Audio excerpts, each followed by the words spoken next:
ರೇಣುಕಾಸ್ವಾಮಿ ಕೊಲೆ ಪ್ರಕರಣಕ್ಕೆ ಸಂಬಂಧಪಟ್ಟಂತೆ ದರ್ಶನ್ ಸೇರಿದಂತೆ 17 ಆರೋಪಿಗಳ ಮೇಲೆ ಈಗ ಚಾರ್ಜಸ್ ಫ್ರೇಮ್ ಆಗಿದೆ, ದೋಷಾರೋಪ ನಿಗದಿಯಾಗಿದೆ. ಅದಕ್ಕೆ ಸಂಬಂಧಪಟ್ಟಂತೆ ಈಗ ಸಹಿ ಹಾಕುವಂತ ಪ್ರಕ್ರಿಯೆ, ಹಾಗೆ ಈ ಸಂದರ್ಭದಲ್ಲಿ ಆ ಡಾಕ್ಯುಮೆಂಟ್ಸ್ ಅನ್ನ ತಗೊಂಡಂತಹ ಆರೋಪಿಗಳು ಒಂದಷ್ಟು ಡಿಸ್ಕಷನ್ ಮಾಡ್ತಾ ಇದ್ದಾರೆ ತಮ್ಮ ವಕೀಲರ ಜೊತೆಗೆ. ದೋಷಾರೋಪದಲ್ಲಿರುವಂತಹ ಏನೇನು ಅಂಶಗಳು ಅಂತೇಳಿ ಕೆಲವೊಂದಷ್ಟು ಜನ ಆರೋಪಿಗಳು ಓದಿದ್ರು. ಹಾಗೆ ದರ್ಶನ್ ಮತ್ತು ಪವಿತ್ರ ಗೌಡ ಕೂಡ ಅಲ್ಲೇ ಕೋರ್ಟ್ ಹಾಲ್ನಲ್ಲಿದ್ದಾರೆ. ಕೋರ್ಟ್ ಹಾಲ್ 57ಕ್ಕೆ ಅವರನ್ನ ಕರ್ಕೊಂಡು ಬಂದು ಸಹಿ ಹಾಕಿಸ್ತಾ ಇದ್ದಾರೆ. ಆ ಟೈಮ್ನಲ್ಲಿ ಅಲ್ಲೇ ವಕೀಲರ ಜೊತೆಗೆ ಚರ್ಚೆ ಮಾಡ್ತಾ ಇದ್ದಾರೆ.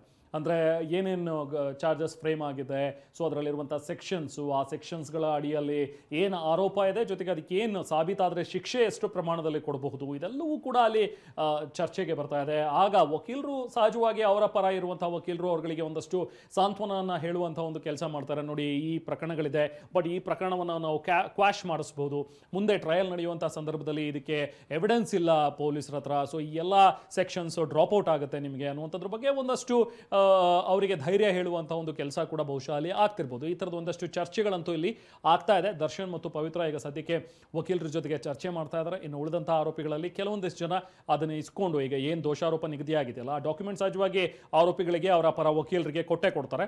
ಅದನ್ನು ತಗೊಂಡು ಓದ್ತಾ ಇದ್ದಾರೆ. ನಮ್ಮ ವಿರುದ್ಧ ಚಾರ್ಜಸ್ ಇವತ್ತು ಏನು ಫ್ರೇಮ್ ಆಯ್ತಲ್ಲ, ಜಡ್ಜ್ ಏನು ಓದಿದ್ರು ಅದೆಲ್ಲವನ್ನು ಕೂಡ ಮತ್ತೊಮ್ಮೆ ರೀಕಾಲ್ ಮಾಡುವಂಥ ಒಂದು ಪ್ರಯತ್ನವನ್ನು ಅಲ್ಲಿ ಮಾಡ್ತಾ ಇದ್ದಾರೆ. ಇನ್ನು ಕೋರ್ಟ್ ಹಾಲ್ 57ರಲ್ಲಿ ಆರೋಪಿಗಳು ವಕೀಲರಿಗೆ ಪ್ರವೇಶ. ಹೊರ ಆವರಣದಲ್ಲಿ ಈ ಕ್ಷಣಕ್ಕೂ ವಕೀಲರು ಕಿಕ್ಕಿರಿದು ನಿಂತಿದ್ದಾರೆ. ಕೋರ್ಟ್ ಸಿಬ್ಬಂದಿ ಹಾಗೂ ವಕೀಲರಿಂದ ಆವರಣ ತುಂಬಿ ಹೋಗಿದೆ. ಕೋರ್ಟ್ ಹಾಲ್ 57ರಲ್ಲಿ ಆರೋಪಿಗಳು ವಕೀಲರಿಗೆ ಪ್ರವೇಶ ಅಂದ್ರೆ ಅವರಿಗೆ ಮಾತ್ರ ಒಳಗೆ ಹೋಗಕ್ಕೆ ಅವಕಾಶ ಕೊಟ್ಟಿದ್ದಾರೆ. ಈಗ ಆರೋಪಿಗಳು ಮತ್ತೆ ವಕೀಲರು ಅಲ್ಲಿ ಚರ್ಚೆಯನ್ನ ನಡೆಸ್ತಾ ಇದ್ದಾರೆ. ದೋಷಾರೋಪ ಪಟ್ಟಿಯಲ್ಲಿ ಏನೆಲ್ಲ ಇದೆ, ಯಾವ ಸೆಕ್ಷನ್ಸ್ ಕುರಿತಂತೆ ಒಂದಷ್ಟು ಚರ್ಚೆಗಳು ನಡೀತಾ ಇದೆ. ಹೊರ ಆವರಣದಲ್ಲಿ ಗಮನಿಸೋದಾದ್ರೆ ಅಲ್ಲಿ ಕೋರ್ಟ್ ಸಿಬ್ಬಂದಿಗಳು ಮತ್ತು ವಕೀಲರು ದೊಡ್ಡ ಮಟ್ಟದಲ್ಲಿ ಕ್ರೌಡ್ ಇದೆ. ಪೊಲೀಸರು ಅವರನ್ನ ಸರಿಸುವಂತ ಪ್ರಯತ್ನಗಳನ್ನು ಮಾಡ್ತಾ ಇದ್ದಾರೆ. ಯಾಕೆಂದ್ರೆ ವಾಪಸ್ ದರ್ಶನ್ ಅಂಡ್ ಗ್ಯಾಂಗ್ನ ಪರಪ್ಪನ ಅಗ್ರಹಾರಕ್ಕೆ ಕರ್ಕೊಂಡು ಹೋಗಬೇಕು. ಈ ಎಲ್ಲಾ ಚರ್ಚೆಗಳ ನಂತರದಲ್ಲಿ ಅವರು ವಾಪಸ್ ಆಗ್ತಾರೆ. ಆದ್ರೆ ನೀವೇನ್ ದೃಶ್ಯಗಳನ್ನ ನೋಡ್ತಾ ಇದ್ದೀರಿ, ದೊಡ್ಡ ಮಟ್ಟದ ಕ್ರೌಡ್ ಕಿಕ್ಕಿರಿದು ಸೇರ್ತಾ ಇದ್ದಾರೆ ಕ್ಷಣಕ್ಕೂ. ಯಾಕೆಂದ್ರೆ ಈಗ ದರ್ಶನ್ ವಾಪಸ್ ಬರ್ತಾರೆ ಅನ್ನೋದು ಕೂಡ ಗೊತ್ತಿದೆ. ಹೀಗಾಗಿ ದೊಡ್ಡ ಮಟ್ಟದಲ್ಲಿ ಅಲ್ಲಿ ಕ್ರೌಡ್ ಸೇರ್ತಾ ಇರುವಂತದ್ದು. ಆದರೆ ಅವರನ್ನ ಚದುರಿಸುವಂತಹ ಕೆಲಸ ಪೊಲೀಸರಿಂದಲೂ ಕೂಡ ಆಗ್ತಾ ಇದೆ. ಮತ್ತೆ ಅಲ್ಲಿ ಸಾಕಷ್ಟು ಸಂಖ್ಯೆಯಲ್ಲಿ ಪೊಲೀಸರು ಕೂಡ ಭದ್ರತೆಗೆ ನಿಯೋಜನೆಗೊಂಡಿದ್ದಾರೆ.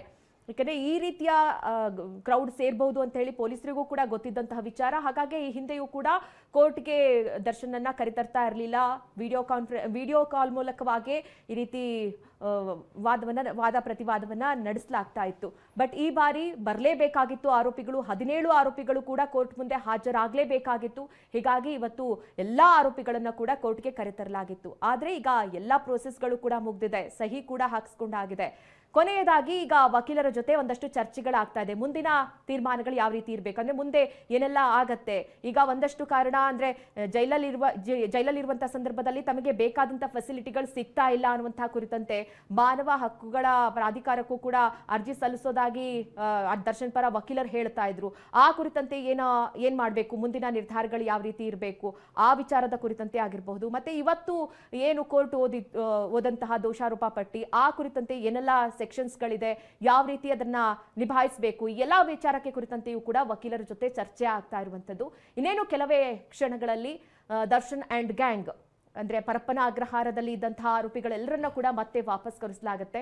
ಎಸ್, ನೋಡಿ ಅಲ್ಲಿ ದೃಶ್ಯಗಳಲ್ಲಿ ನೋಡ್ತಾ ಇದ್ದೀವಿ. ಸಿಟಿ ಸಿವಿಲ್ ಕೋರ್ಟ್ ಮುಂದೆ ಇರುವಂಥವ್ರು ನೋಡಿ, ಅಲ್ಲಿ ಬ್ಯಾಗ್ಗಳನ್ನು ಹಾಕ್ಕೊಂಡು ಬಂದಿದ್ದಾರೆ. ಎಲ್ಲ ಚಿಕ್ಕ ಹುಡುಗರು, ಇವರೆಲ್ಲ ಸ್ಕೂಲ್ಗಳಿಗೆ ಕಾಲೇಜ್ಗಳಿಗೆ ಹೋಗುವಂಥ ಹುಡುಗರು. ಇವರೆಲ್ಲರೂ ಇವತ್ತು ಗೊತ್ತಾಗಿದೆ, ಬೆಳಗ್ಗೆಯಿಂದ ನೋಡಿದ್ದಾರೆ, ಮಧ್ಯಾಹ್ನದಿಂದ ದರ್ಶನ್ ಕೇಸ್ ನಡೀತಾ ಇದೆ, ಸಿಟಿ ಸಿವಿಲ್ ಕೋರ್ಟ್ಗೆ ಬಂದಿದ್ದಾರೆ ದರ್ಶನ್ ಅಂತ ಹೇಳಿ. ಹೆಂಗಸರು ಬಂದಿದ್ದಾರೆ, ಚಿಕ್ಕ ಹುಡುಗರು ಬಂದಿದ್ದಾರೆ, ಎಲ್ಲರೂ ಬಂದು ಅಲ್ಲಿ ನೋಡಿ ಅಲ್ಲಿ ಸಾಲಾಗಿ ನಿಂತ್ಕೊಂಡಿದ್ದಾರೆ ಗೇಟ್ ಹತ್ರ. ಅಂದರೆ ಒಂದು ಕ್ಷಣ ಹಿಂಗೆ ದರ್ಶನ್ ಪಾಸ್ ಆಗುವಾಗ ಅಫ್ಕೋರ್ಸ್ ದರ್ಶನನ್ನ ಈಗ ವ್ಯಾನಲ್ಲಿ ಕೂರಿಸ್ಕೊಂಡು ಹೋಗ್ತಾರೆ. ಅವರೇನು ಹೊರಗಡೆ ಬಂದು ಓಪನ್ ಶಿಪ್ಪಲ್ಲಿ ಕೈ ಬೀಸ್ಕೊಂಡು ಹೋಗುವಂಥ ಪ್ರಕ್ರಿಯೆ ಇಲ್ಲಿಲ್ಲ, ಆ ಒಂದು ಪ್ರಮೇಯವೇ ಇಲ್ಲಿಲ್ಲ. ಯಾಕಂದರೆ ಆರೋಪಿ ಸ್ಥಾನದಲ್ಲಿರುವಂಥವ್ರು ದರ್ಶನ್ ಇವತ್ತು.